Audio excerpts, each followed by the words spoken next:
The Badge to the Bone podcast contains adult language, mature themes, psychological nudity. Viewer discretion is advised. The opinions expressed here are ours and ours alone. Buckle up.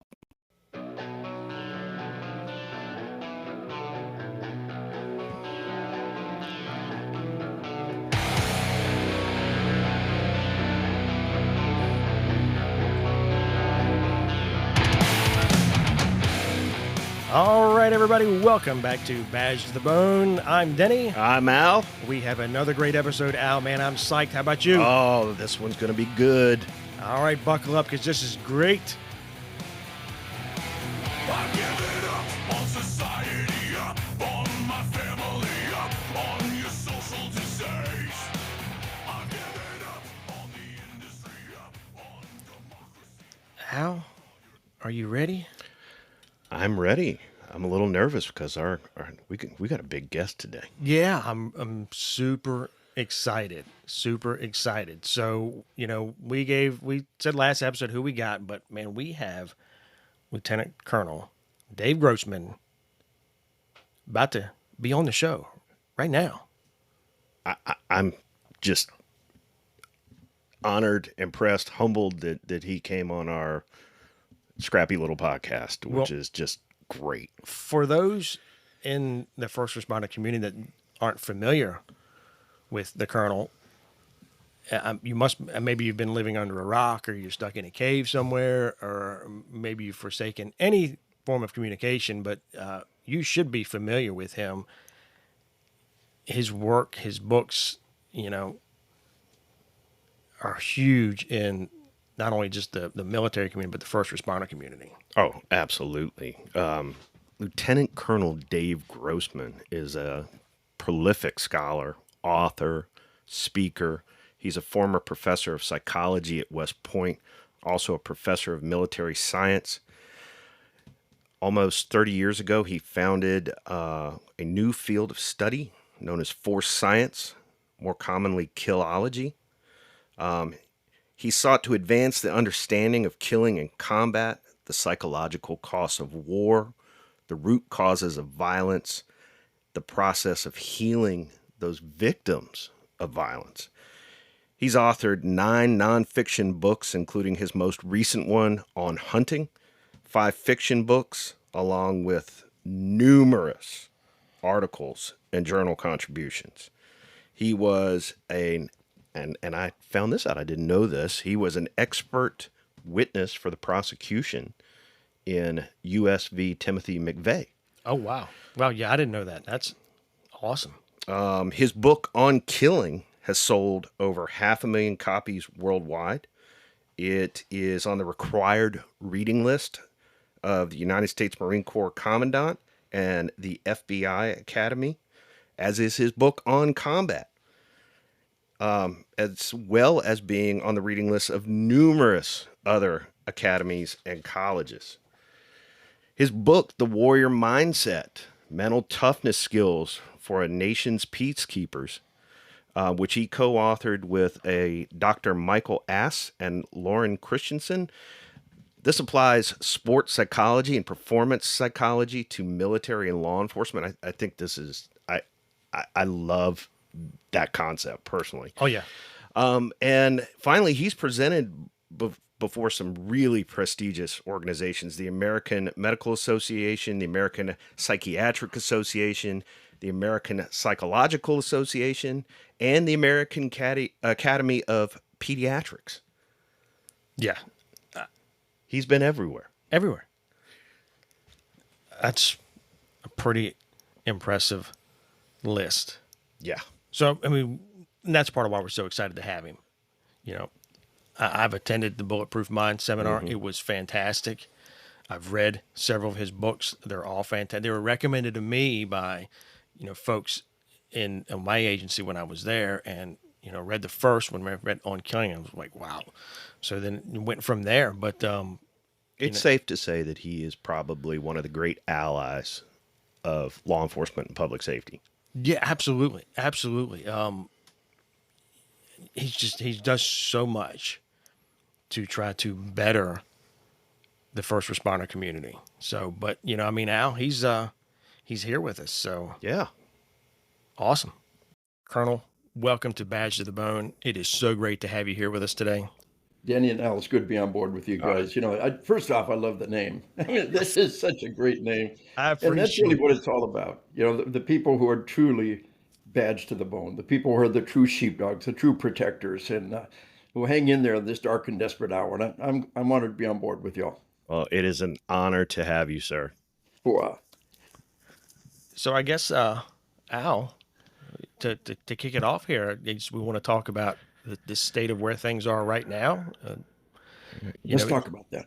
Yeah, it's kind of a tough time. Colonel, I where think the are we? first I step- mean, Yeah. we've had, I guess if we look back, maybe 8, probably almost 10 years of a lot of negativity in the law enforcement profession. And what do you think is causing that, and how do we get out of it? Well, let's talk about this because that's really important. Let's make that kind of the end state.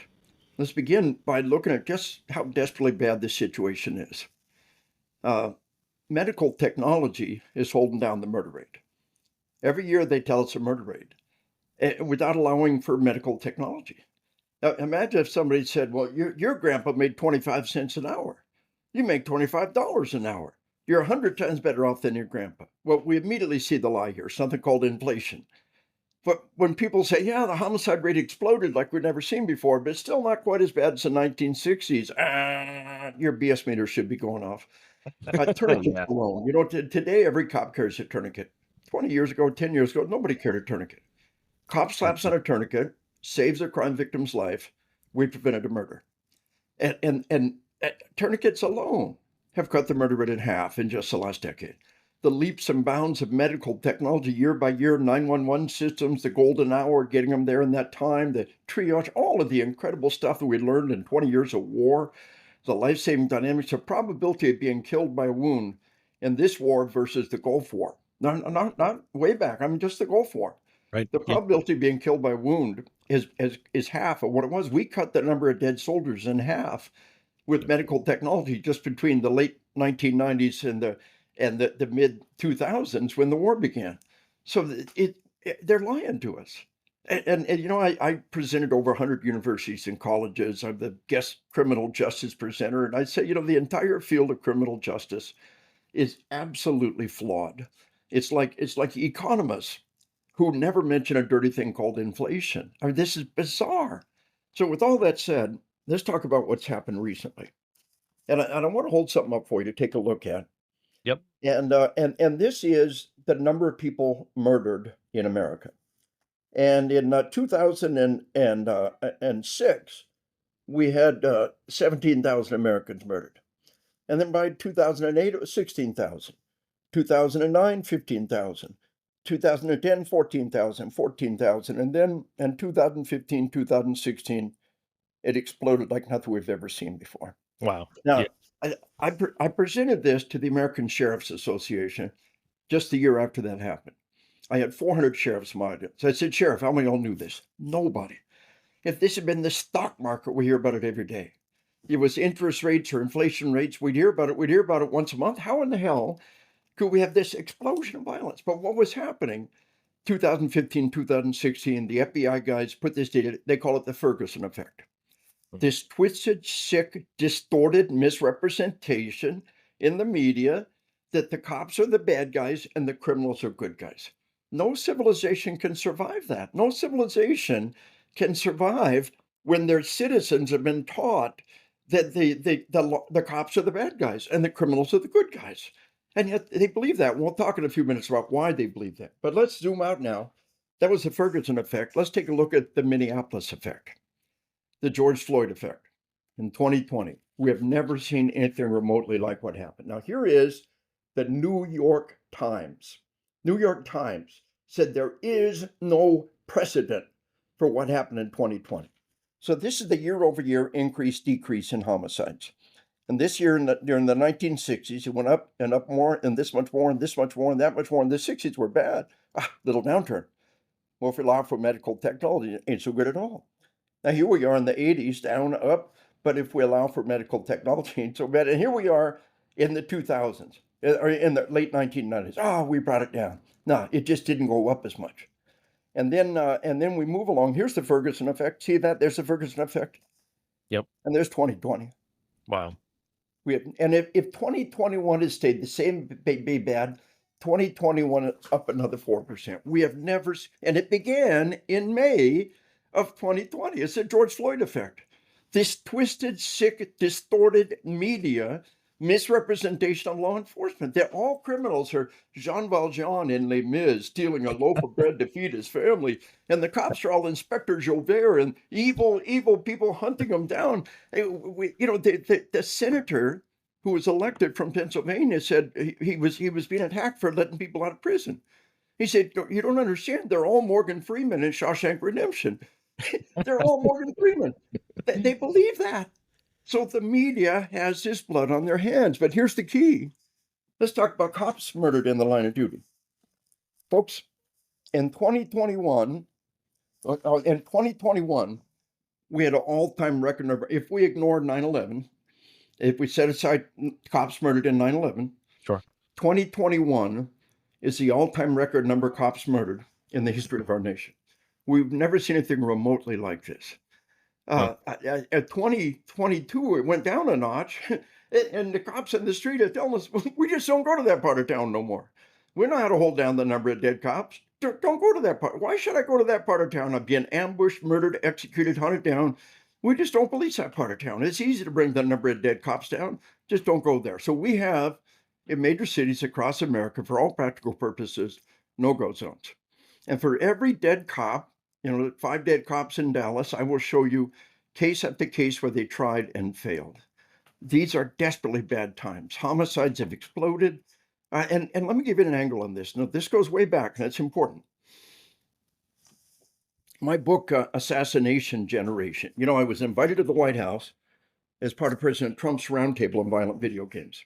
I had a chance to give one book to the president. This is the book I gave to him. All the stuff I'm telling you is in here. And then I was invited back to brief Vice President Pence. Again, I had a chance to give one book to him. This is the book. And by the way, Pence asked a very intelligent question. I told him about the murder rate being held down by medical technology. Very gracious, impressive man. Vice President Pence said, "What about the aggravated assault rate?" I said, "Sir, it's too easy to fudge that data. Where do we draw that magic line between egg assault and simple assault?" Cops will tell you, we make egg assault say whatever you want it to say. But dead is dead. Murder is pretty good data, although you can fudge murder. We had a lot of suicides last quarter. Oh, how that happened. we can fudge the murder data, but in general, it's pretty good data if we allow for medical technology. So the situation's desperately bad. And then this record number of cops murdered in the line of duty, it is straightforward, but go back. And here's the key. When you're 2, 3, 4, 5, 6 years old, what you see in movies, what you see in real life, what's on TV and video game, and what's in your dreams are all jumbled together. You can't tell the difference. With adults, sometimes dreams and real life get jumbled up. My son is pushing 50 now. He asked my wife a while back, he said, "Did I tell you that? Or did I just dream it?" She said, "Oh, you must have dreamed it. I don't remember." You ever been there as adults? Yes. Oh, yeah. Yeah. With children, they are incapable of telling them apart. Dreams and real life and movies. So when they see the movie, it's real. Now, right up to the early 1960s, Hollywood operated by a code. And the code said, we know the stories we tell have an impact on our society. And we know we have a responsibility to tell stories that have a positive impact. And a lot of the code could be said in 3 words. Crime doesn't pay. Criminals will not be depicted in a positive manner. Law enforcement must not be depicted in a negative manner. And then in the early 1960s, they threw the code away. They said, we have no responsibility to the stories we tell your children. We have no responsibility. We have no impact. But a 30-second commercial will change the behavior of millions of people. But the years and years of sick stuff fed your kids will have no impact. So I give people an example. We all remember Jaws. And Jaws, the movie, terrified a generation. And today, sharks are an endangered species. It's a right of manhood to go out and kill a shark. And who wouldn't want a big set of jaws up on the wall there, So we have taught a generation of children to hate and fear cops. You know, Mm. I think one of the most evil movies ever made might be Denzel Washington in Training Day. Oh wow. Denzel, a beloved black actor, plays a corrupt, violent cop. Well, I've seen Training Day. Denzel's a bad cop. They're all bad. So what sane, rational person could support defund the police? What kind of person would think if we got rid of all the cops, it'd be all better? I'll tell you who. They were 2, 3, 4, 5, 6. They watched Training Day. It was real to them. Cops are evil. They've seen cops do evil things. They've seen the bad guys are the good guys. No civilization can survive when we tell our citizens and we tell our children that the cops are the bad guys and the criminals are the good guys. So the media has this blood on their hands. New York Times says there is no precedent for what happened on 2020. So why did they bury it on page 5 of Sunday Supplement and never mention it again? In this headline news, should this be headline? If it bleeds, it leads. No, they're hiding it. They are systematically, intentionally hiding it because it points the finger back at them. And until we get this under control, it's going to keep spinning down the toilet. This is bizarre. You cannot raise a generation who've been taught to hate and fear police. And now we've got a record number of cops murdered in the line of duty. Remember Jaws? Sharks are now an Yep. endangered species. And we've taught a generation to hate and fear cops. We have a record number of dead cops. And when we showed George Floyd on TV night after night after night, when we showed the Ferguson, don't shoot, hands up, when they perpetuate this myth, this lie, I can tell you how many people the media killed with the Ferguson effect. I'll show you how many they killed. Between 2000 on 2016, it was 1,722.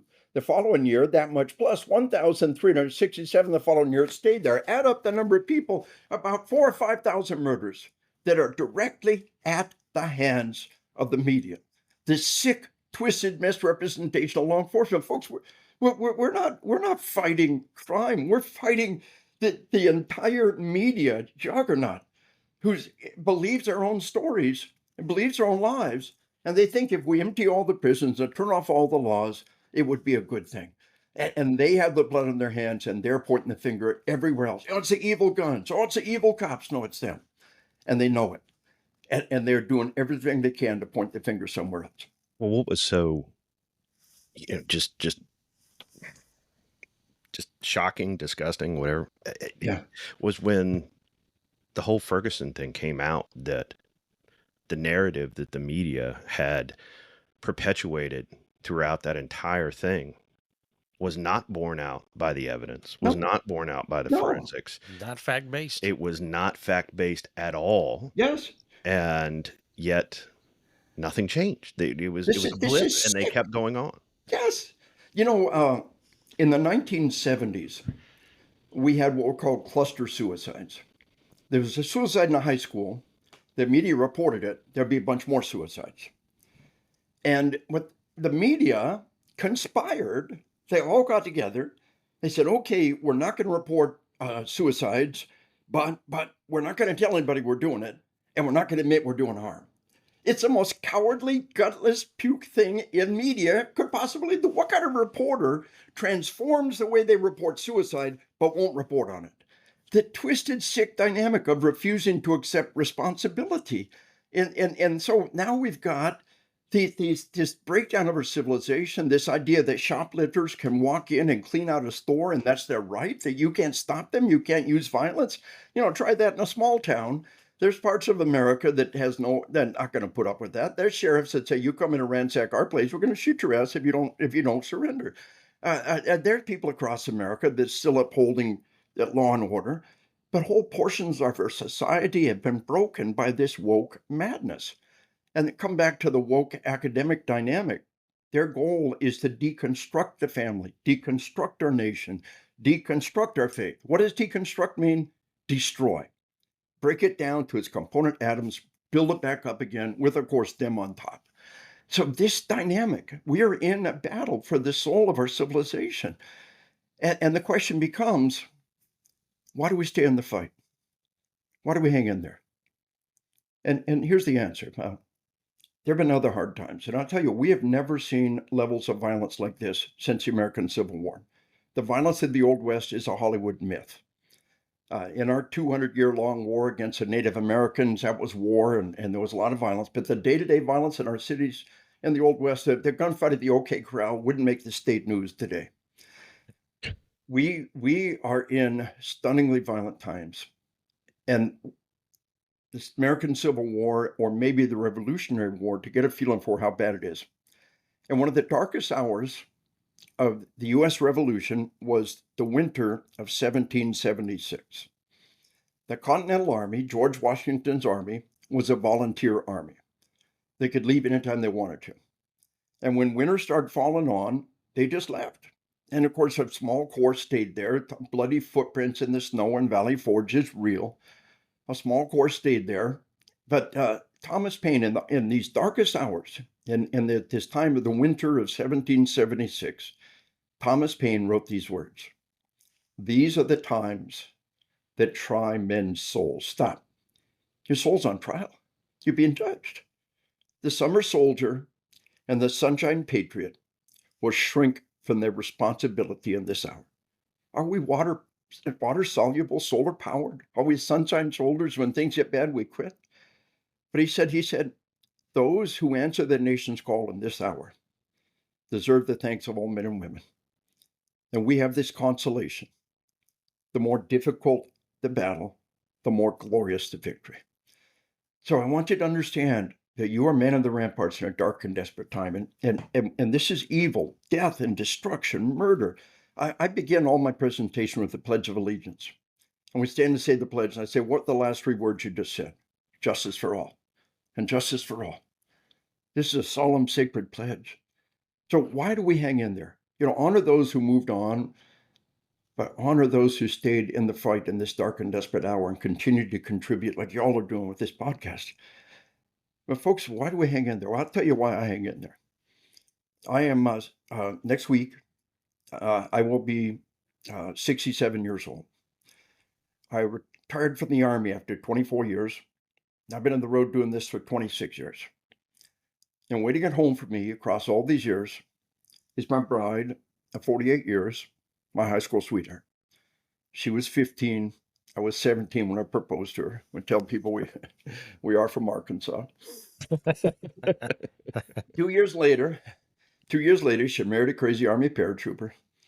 And she's been in this ride with me for 48 years. And yet, I love her more than life itself. And yet I get home 1 or 2 nights a week, 67 years old, 1 or 2 nights a week, conjugal visit, clean underwear, back on the road. Because we love our children. We love our grandchildren. I got a grandson in the Army now. In the blink of an eye, I'll be a great-grandfather. And we believe if we love our children, we love our grandchildren, we love our nation, we love our God, we will give 100%. That's what love means. I began my presentation by writing evil up there on my easel. I said, what's the opposite of evil? The opposite of evil is love. Evil is absence of love, just as darkness is absence of light. And we defeat this evil with love for our family, love for our God, love for our way of life, love for our nation. The love, I tell people, maybe one of the 10 saddest country western songs ever written. Kenny Rogers, You Picked a Fine Time to Leave Me, Lucille. Remember that one? Yeah. You picked a fine time to leave me, Lucille. 4 hungry children and a crop in the field. I've had some bad times, lived through some sad times. This time the hurting won't heal. You picked a fine time to leave me, Lucille. Boy, that rips your heart out. The idea of a mother abandoning 4 hungry children, it just tears you. Look, you got a sick baby. You got to abandon your family. Oh, sick baby. Didn't sign up for that. I'm out of here. No, you got a sick baby. You'd start a Kickstarter fund. You empty the bank account. Maybe you or your spouse would quit their job and stay with the kid full time. That's what love means. Love means the harder it gets, the worse it gets, the harder we fight. So I tell you, if we love our way of life, if we love our nation, if we love our God, if we love our family, this is the time to give 100%. We won't make it through these times. Now, we saw kind of a similar thing pre-9/11, post-Rodney King. Pre-9/11, some of us remember the Rodney King incident, and some of us remember what it was like being cops pre-9/11. Recruiting was so bad that they were waiving felonies to get people to be cops. Across America, waiving felonies. Well, I heard that Illinois is doing the same thing now. Coming and first. we probably, some of us remember the Rampart scandal, Ramparts Division, LAPD, executive summary, page one, number one, Rampart scandal. We probably shouldn't have hired a cop with a felony record. So folks, I want you to think about this. What happens if there's no doc there and you have a heart attack? Well, you're probably going to die. It happens all the time. What happens if there's no cop there and somebody's attacking you? Well, it happens all the time. But what if there's a bad cop there and they do stupid stuff and it's caught on camera? Folks, better no cop than a bad cop. We must not lower the standards. So the guy that the Army won't take because he got asthma, we'll take it. The weight standards, come on, grooming standards, tattoo standards, we can waive that. But the background check and the polygraph and letting people in who are convicted felons to be cops, that's insanity. We must not lower the standards. Better no cop than a bad cop. If no cop's there, it's a very sad thing, but it happens all the time. If a bad cop's there, you're going to make this situation much, much worse. It'll be caught on camera, and we all pay a terrible price for it. So those of us who are motivated by love, what's the opposite of evil? Love. How do we fight evil? With love. You know what makes a great cop? Empathy, love. What if it was my child? What if that was my family? What if that was my spouse? That's what makes a great cop. That sense of empathy.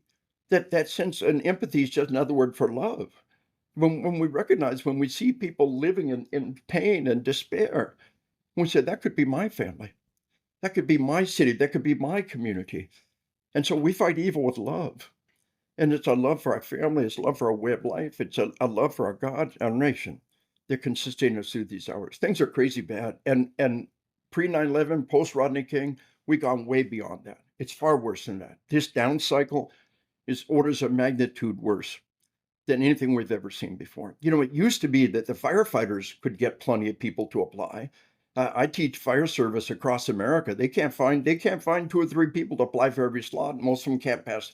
And it used to be when during the downswing, DNR, the Fish and Wildlife and the fish cops and the game officers, they didn't have any problems. Well, they are now. Yeah. Every public service job is dying. The recruiting is down, retention is down. We can't find anybody to do this job. So what do? Lower the standards? No. Mhm. No, but we fight back and we let the world know what's really wrong out there. And it's not the evil cops, it's not the evil new guns. It is the sick, twisted misrepresentation of the media. And it's time to get mad, and it's time to start a groundswell that starts pushing back against these idiots. And we got to go back to a time when we said, you may not tell our children that criminals are good guys. You may not tell our children that cops are bad guys. No civilization can survive that.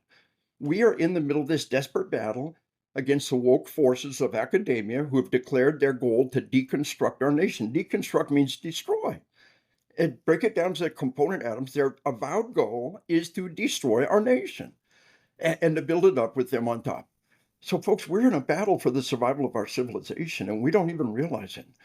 And we got to hang in there with all our heart and all our might because we love our children. I'm 67 years old. It's my prayer I can do it for another 20 years. Every day I have the health. Every day somebody wants to hear what I got to say, I'm going to walk out that door and do it. Because I love my family, I love my God, I love my nation. I swore a solemn oath of justice for all from my youngest days. And that oath really means something to me and to all those cops out there that are fighting for us every day. So you believe in what you're doing. You are badged to the bone. You are right down to the cop, right down to the bone, cop to the bone. And that's a beautiful concept. And we got to sustain those. And here's the good news. Your grandchildren and your great-grandchildren will talk about you like we talk about Wyatt Earp. For you have manned the ramparts of a civilization in our darkest hour. You fought back against the tide of evil that was trying to destroy our way of life and break down our civilization.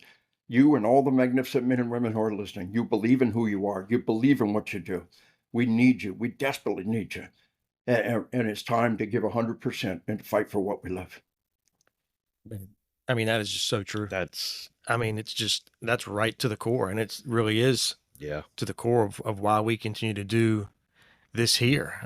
Love. We worry about what's going to be left for my kids and their kids, and Yeah. you're right. You have to stay in that fight, and I feel like it's just this vicious cycle of villainizing the police, and then folks don't want to come do those public service jobs, and like you said, then they lower the standards, and you get the wrong people in them, Yes. and then that gives fuel to the villainization of that. It's Boom. it's just a terrible It's a cycle. death spiral. It's a vicious death spiral. And you're right. We have to push back. Well, I think you hit on an excellent point too, that it's not limited to law enforcement, particularly traditional law Yes. enforcement. Yeah. Just speaking locally, we've seen that impact on fire and EMS. I retired from a non-traditional police agency, and we have what, 4 or 5 non-traditional agencies at the state level, specialized agencies like the Fish and Wildlife, Fish and wildlife. and they too have Yeah. seen that decline.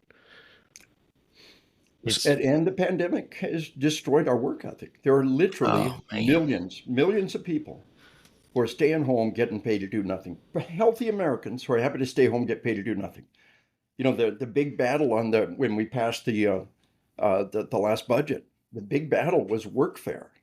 All the Republicans saying is, look, all these people on welfare, they got to do some work. We got to be held accountable to do some work. And the left is buying votes. All these people out there being paid to do nothing. You know how they're going to vote? They're buying their votes. And they're putting them on the dole. And then these are reliable, dependable votes for them. And it's insane, the broken borders. If those people came across our borders and voted Republican, the Pelosi and everybody else would be standing arm in arm to block them. But they think these people are going to come across the border and vote Democrat. That's what it's all about. It's about winning control of our nation to move it in the direction they want it to go. And they've got this sick, twisted idea that our nation's fundamentally evil and fundamentally flawed. And I'll give you an angle on this too. It's really important. There is a biological need in every human being to be part of a larger group. One person alone in the jungle is cat food. 10 people with spears are the alpha predator anywhere on the planet. So our group is our nation. Well, the amazing achievement. We don't give our allegiance to the local gang. We don't give our allegiance. We give our allegiance to our nation. We say the Pledge of Allegiance. We're reinforcing and affirming that this is our group. We stand for the national anthem. We're reinforcing and affirming that this is our group. This is who we lean on. This is who we depend on. But if it's cool to be unpatriotic, if overpaid athletes dishonor the flag and dishonor the anthem, then who, if we've been taught our nation's fundamentally evil by our teachers, who will fill that gap? Who will be your group? And boom, the gangs will fill the gap in a blink of an eye. Gang membership has exploded. Every athlete who dishonors the flag and dishonors the anthem is a recruiter for the gangs. And gang membership has exploded, and the gangs become their nation. And that's scary, because when your nation tells you to kill people, you do.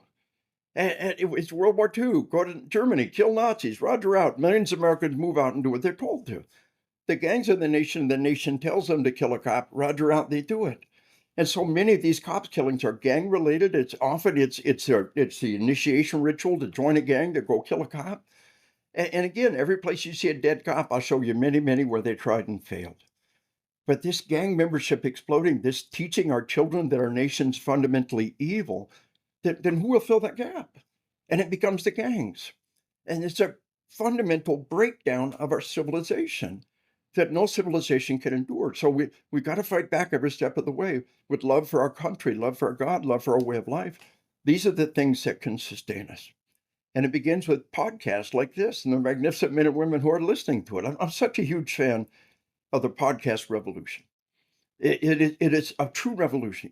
When I was a kid, we had 3 networks, maybe 1 or 2 newspapers in every city, and half a dozen national news, Time and Newsweek and Life. If you didn't get on one of those dozen media, your story was never heard. But today we bypass that barricade, and instead of getting a 5-minute soundbite, which is useless, we've got this in-depth hour of good information. And not only do we have the people presenting it, and I honor them, we have many, many people seeking it. And that's one of the good things happening out there. They're seeking deeper levels of knowledge. They're not content with a 5-minute soundbite. They're not even hardly watching the local news. They're out there digging for deeper knowledge. And this represents something very, very beautiful and good about our civilization. No doubt. No doubt. I think that's excellent. I couldn't agree more. Uh, Colonel, what do you say to those people? And I hear this from young people quite a bit. Those people that are well intentioned, that do have love in their heart, that are the intelligent, capable folks that we want in this profession, but go, I'm just not sticking my head into the lion's mouth. It's hard, guys. There will be a backswing. 9/11 created the post-Rodney King era, which just came to a crash with 9/11. And there was a backswing in the opposite direction. I don't know what the backlash or when the backlash is going to be. I don't know what's coming down the road. But I tell you that we've got to try to convince people. You know what? And you know what's amazing? I give presentations. I've been in 4 cities in the last week. And cops come up and they get a book during the break and ask them what they do and how you like it. It is astounding how many cops say, I love my job. I love what I do. If people understood that, the world is full of people go to work every day, take a bite of a dirt sandwich to pay the bills, and go home. And what are they achieving at work? Nothing. Cops do more good in a week than most people will do in a year. They help more people. They touch more lives. They do more good. And it's intensely gratifying. And I think we got to help people understand that this is a vital force for good in our civilization. This is a force for love in our civilization. And that's what makes great cops, is that empathy, that love. And that's how we fight evils, with our love. So we've got to try to convince these people, but also, and here's kind of the fundamental dynamic. The only thing in the universe you can control is how you choose to respond. And if you quit, the bastards win. That's why I'm not going to quit. I'm not. And fighting with people like us is kind of like wrestling with a pig. Yeah. Everybody gets dirty. Everybody gets dirty, but the pig likes it. Yeah. So, come on. But if we quit, the bastards win. I'm not going to let those bastards win. It's the only thing in the universe you can control is yourself. Viktor Frankl in a Nazi death camp. Has there been any place in history that's more filled with despair than to be in a Nazi death camp? And Viktor Frankl, author of quite a few books, and he said, I realized the only thing in the universe these bastards can't control is how I choose to respond. And we talk about resiliency. We talk about people who do not get PTSD. And we talk about people walking out of Nazi death camps, emaciated and malnourished, and they do not have PTSD. And we hold people like Viktor Frankl up as an example. The only thing you can control is yourself. Look what you're doing. You have this wonderful podcast. Look at the lives you're touching. Look at the things you're accomplishing. You are using the time and the resources that God has given you to do good. You're not, sitting on the beach. You're out there contributing to the best of your ability.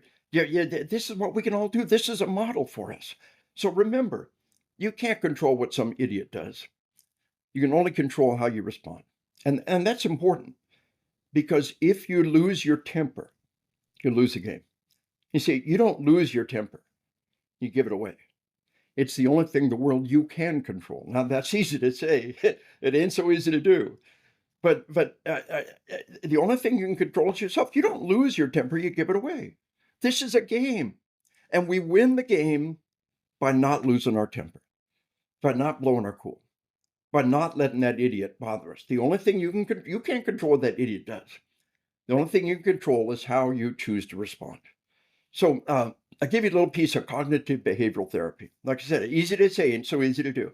As we get older, most of us get better at that. That's why most of us make better grandparents than we did parents. So I ask people, how many of y'all got kids? Huh? How many of y'all ever seen your parents with your kids and said, are you the same ones that raised me? No, they're not. No, they're not. Very. They're at least 20 years older, more mature. It's called maturity. We want to get it. We want maturity as quick as we can. And it begins by saying it is never, ever acceptable to lose your temper. Leadership is never about screaming at people. Nobody respects your temper tantrum. We've all had leaders that screamed at us and we despise them. Don't be that person. Leadership is never about temper tantrums and screaming. Leadership is about being the quiet professional. We talk about the laconic Spartan, the stoic Roman, the inscrutable samurai, the stiff upper lip Brit. And today, after 2 decades of war, we call it the quiet professional. And the thing we respect above all else is self-control. So I'll give you an angle on this now. A little piece of cognitive behavioral therapy that you can use. Like I said, controlling your temper is not all that easy, but there are tricks. I get hate mail from defund the police and Antifa that'll curl your hair. We get emails from these idiots, and what they're going to do to my family and so on and so forth. And folks, we got bad guys coming to the cop's house to murder their family. Every cop has people out there. Every cop has unhappy customers out there. So I can't control what these idiots do. All I can do is control how I choose to respond. So I've got some candy that I have, maybe once a week as the year go by. I get a batch at Christmas and a batch at my birthday, and I get one of those nasty grams. I get a piece of candy. I almost look forward to it. And you just see him say, "You evil bastard! What how evil you are!" And you get a chocolate covered cherry. Yeah. So who wins now? So I'm telling you this now. When you put something in your mouth, and you salivate, and you swallow, and you digest, that takes you from fight or flight to rest and digest. It pulls you from sympathetic to parasympathetic. Big swig of water, one of the best things you do. I tell people you're in a high-speed pursuit, you key the mic, you hear Mickey Mouse coming out of the radio, take a big swig of water.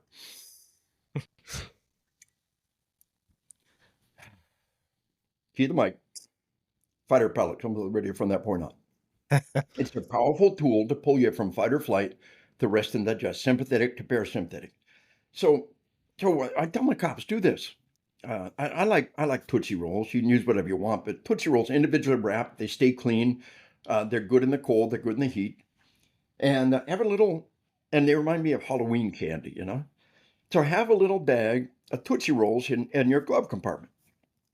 And you only get to have one when somebody's ugly. Some kid flips you the finger, somebody shouts at you or somebody disrespects you. You say, I could have a Tootsie Roll. And when you're fuming with anger and you're having trouble, put that thing in your mouth, start chewing and swallowing and watch as your body relaxes. And it goes from fight or flight to rest and digest and pulls you back to control. And over time, when something I say, hey, I could have a Tootsie Roll. One guy said, it happens so often, I'm using Smarties. He said, if I used Tootsie Rolls, I'd be fat. Now, there's a guy that's thinking, okay, he gets a Smartie. And somebody gives him the finger, somebody's disrespectful, but take what they meant to harm you and turn it into something that gives you pleasure. And that So is basically, you're actual conditioning positive. yourself to have a positive response to Boom. negativity. Boom, exactly right. And remember, one thing universe you can control is how you choose to respond. And during the time that we've got together here, one of the things I'm hitting hard in all my presentations, we're in the middle of a global epidemic of sleep deprivation. It's a key factor in suicides. Do an online search for suicide and sleep deprivation, and boom, come right up. The best meta study in suicide says not only is sleep deprivation a key factor in suicide, it's the most remediable factor. If we gave a damn about suicides, which is one of the major kills of our kids, a major killer of our couples, suicide has exploded worldwide. And the new factor is this global epidemic of sleep deprivation, video games, online, all this crazy stuff. Netflix, the head of Netflix said their competitor is sleep. The corporate policy of Netflix is to steal your sleep. They don't care that they're killing people. Wow. They just want to sell their product. So Wow. sleep deprivation, key factor in suicide. And teen suicides, teenagers, 10, 11, 12-year-old, teenage girls' suicide rate has tripled per capita in just the last decade. I had a cop come up to me during a break, one of my presentations. He said, I had one of those teenagers. He said, she was a good girl. She was an A student. She said, Dad, it's embarrassing. You don't have to take my cell phone every night. Family policy, cell phone with a charger, and you go to bed. He said, you don't have to take my cell phone. You can trust me. He said, okay, I trust you. Take your cell phone. He said, a little while later, she took her life. He said, my little girl took her life. We never knew the hell she was living in until we looked at the text messages on her cell phone. Night after night of ceaseless, relentless, vicious bullying. And he can't just ignore that. We're not wired that way. He said it was heartrending to see her up all night long trying to defend herself, trying to find someone to stand up for her. He said, I understood my little girl was bullied to death. What I didn't understand until now, she was tormented and sleep deprived in front of my eyes, and I let it happen. He said, I can't ignore that text message in the middle of the night. How can I expect my children to? He said, the one thing on earth I could have done for my little girl was take her cell phone every night and let her turn off all the bad stuff in this world. So sleep deprivation is a key factor in suicides, is a key factor in traffic deaths. What are the number one and number two killers of our cops? Suicide and traffic death. Sleep deprivation is also a key factor in opiate overdoses. Now, stay with me. This is kind of crazy. Why opiates? Prescription opiates have always been there. Why are opiates and fentanyl and well, sleep deprivation creates chronic pain. You don't sleep. The tendons and muscles never fully relax. Doc, I heard all the time, give me a pill to fix. You don't need a pill. You need more sleep. Hey, you got to knock off the caffeine shortly after lunch that's stopping you from getting deep cycle sleep. So sleep deprivation, a key factor in suicide. It's a key factor in traffic deaths. Of course it is. You know, there's a reason why airline pilots and truck drivers required by law get enough sleep. It's a key factor in the opiate epidemic. And they don't care. They just want to steal your sleep. When you go to a suicide, I've lost a brother and two nephews to suicide. And in two cases, there was no note. There was nothing. And one of them, my nephew, he was 18. He lived at home. The new video game came out. He locked himself in his room with a pile of snacks and sodas. We're going to play the game. On the third day, he killed himself. There's just nothing. Well, but we go back and say, was he sleep deprived? Oh, he's playing the new video game. Was she sleep deprived? Oh, she's on social media all night long. Was he sleep deprived? Oh, yeah. He binge watched TV shows night after night after night. That's all he talk about. You can look deeper into our suicides and start playing pin the tail on the donkey with his sleep deprivation. And the greatest gift you give yourself. And by the way, a book I recommend with all my heart is Why We Sleep. International bestseller. He's missed a few licks. I'm going to try to get him to write the foreword of my book on sleep. But folks, he also talked about the link between sleep deprivation and Alzheimer's. Irrefutable, overwhelming link between sleep deprivation and Alzheimer's. That should scare the hell out of all of us. Wow. People go, oh, I'll sleep when I'm dead. You have a decade of Alzheimer's first, you idiot. So real quick and dirty, let me give a couple of survival nuggets. Yeah. Go ahead. No, go ahead. There's just a couple of quick nuggets you can take home right now for your kids and yourself. First off, no electronic media in your kid's bedroom, period. No TV, no video game, nothing. They have got to go to the room and sleep. And little kids need like 11, 12 hours of sleep a day. Adults need at least 7 hours of sleep a day, minimum.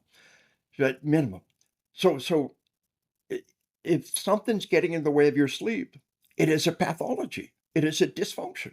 Whatever it is that's getting in the way of your sleep, you've got to get it under control. You're a cop, you're a sheepdog, you're a guardian, you're a warrior, whatever you want to call it, but you are somebody who's got control of themselves and their life and their body.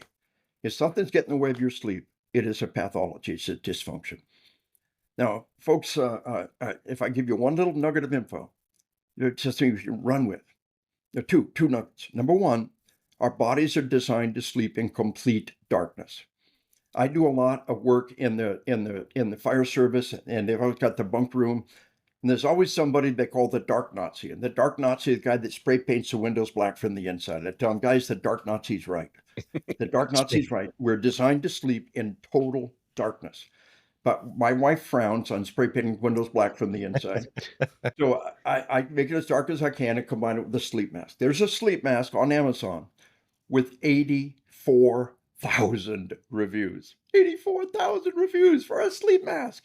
And the one right behind it's got 64,000 reviews. That's how people feel about that sleep mask. If you start sleeping with that sleep mask, it will rock your world. You may not get one more minute. Strive for 7 hours of sleep minimum. Use the sleep mask. And one more thing, you must cut off the caffeine shortly after lunch. The half-life of caffeine in our body is 5 hours. The caffeine you took at 5 p.m. is at half strength when you go to bed at 10 p.m.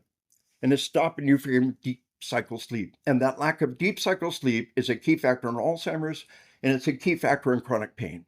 You must shut off caffeine shortly after lunch, make sleep in total darkness, and try to get at least 7 hours of sleep minimum. Anything that gets in the way of your sleep is a pathology. And so as we love our life, as we love our nature, we love our way of life, we cannot let ourselves be worked into the dirt. If you're sleep deprived, you are not the parent you ought to be. You're not the spouse you ought to be. You're not the cop you ought to be. If you try to do this job sleep deprived, pace yourself for the long game. We need four-quarter players. We need seasoned players. And that's kind of the big trip, fast and dirty.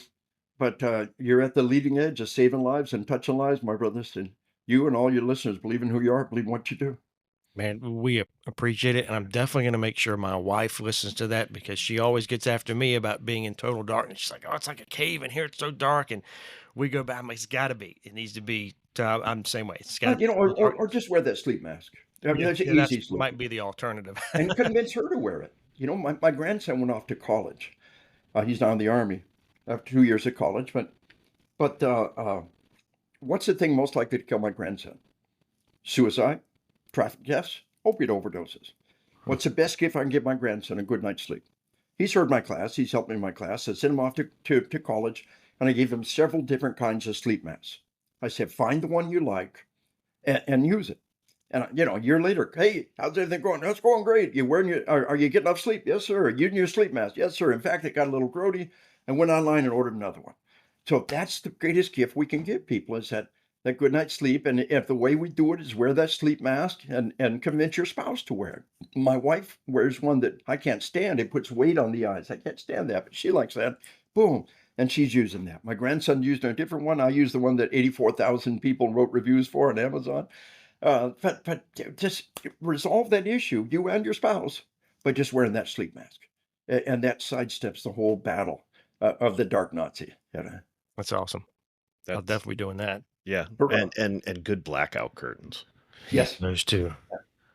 I will say real quick, as I know we're going to wrap things up here. We've had you on for a little while. I definitely want to, we've had several of your books. I just got your recent book on hunting. Hurrah. A great addition to the lineup. It really is. So about halfway through it, so I'm working through it. It's going to be my, before bed as I try to read a little bit instead of the TV. But Well, Denny, can I talk a little bit about that just real oh no, quickly? that would be great. I'd love Let's you do to. another show sometime and talk about on hunting. Man, that would be Because great. I believe for many reasons, hunting is the single best way to prepare for a deadly force incident. Many reasons. I think you're right. Yeah. I And think it's we're going to hold you to that. we're No, going I to go would love to, great. like I said, because I'm halfway through it now, so I'd love to Yeah. to get it, Yeah. cover to cover, and then get you back on and really discuss it. I just think it's such a Yeah. great addition to all the books you've put out. Yeah. And the one last one I would I want to throw out there that I want to thank you for is the Bulletproof Marriage. I'm so glad. We had a short story long. We had a rough time in my marriage, and we had a rough go at a certain point, and we actually, I grabbed a copy of that and we went through it together, and it was really awesome. Thanks, So I Denny. recommend that to every officer that I know all the time. So That is so thank you cool. for putting that together. It really was Well, great. can I share with you guys something really Yes. cool that's happened in my life? Ukraine is in a desperate battle, like nothing we've seen since World War II in Europe.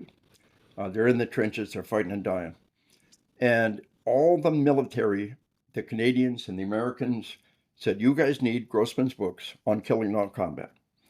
They fast forwarded the Ukrainian translation of On Killing on Combat, and the U.S. Embassy paid for 1,000 copies of On Combat to be distributed to Ukrainian troops. I mean, that is so mega cool. That But is. I just sent an email to the publisher today saying, hey, let's take that the next step and get On Spiritual Combat, Christian Book Award finalist, and Bulletproof Marriage, which was also a Christian Book Award finalist the year it came out. And so just so you know that we're pinging the idea of getting that in the hands of the folks in Ukraine. And I'm so glad that book was a service to you and your spouse. Praise God. That's just a beautiful Absolutely. thing. I'm very blessed. Thank you Boy, so much. Yeah, and that's also just wonderful to hear that the book is going overseas and contributing like that. That just wonderful. Yes, as a reader of both of those, I think that's huge for them over there. So, but Colonel, thank you so much. my pleasure, guys. It's God been bless an you. honor. God It bless has all been the a men and women listening, and God bless America. God bless you, Colonel. Thank you Boy, again. Wow. I think we could have done that for 2-3 hours and Oh, still have him back. man, we could have, like I said, and having heard him at the Bulletproof Mind seminar, it's so much information. He's such a wealth of knowledge and makes so many great points, and he has everything to back it up. He's got the research, the studies to back up what he's talking about. It's just outstanding, and I hope folks really listen to this episode. He is just fantastic. I think he is providing an essential bit of knowledge and insight that, frankly, all of us need, but our profession desperately needs. Oh, I know, absolutely, absolutely. And I was, so appreciative of how complimentary he was to what we're doing. He's just it's motivating me. I'm like, all right, let's go, That let's keep these things cranking. Let's go. He does a masterful job of keeping you in the game, almost like a coach. Oh, very much, very much, and just the compliments he gave us and just podcasting in general. I mean, I'm Yeah, yeah. No, that was that made my day. Oh, it really did. I mean, I'm totally psyched, and we will definitely be reaching out to get him back on to talk about his most recent book on hunting. So we'll have him back on. That's going to be great. So looking forward to that.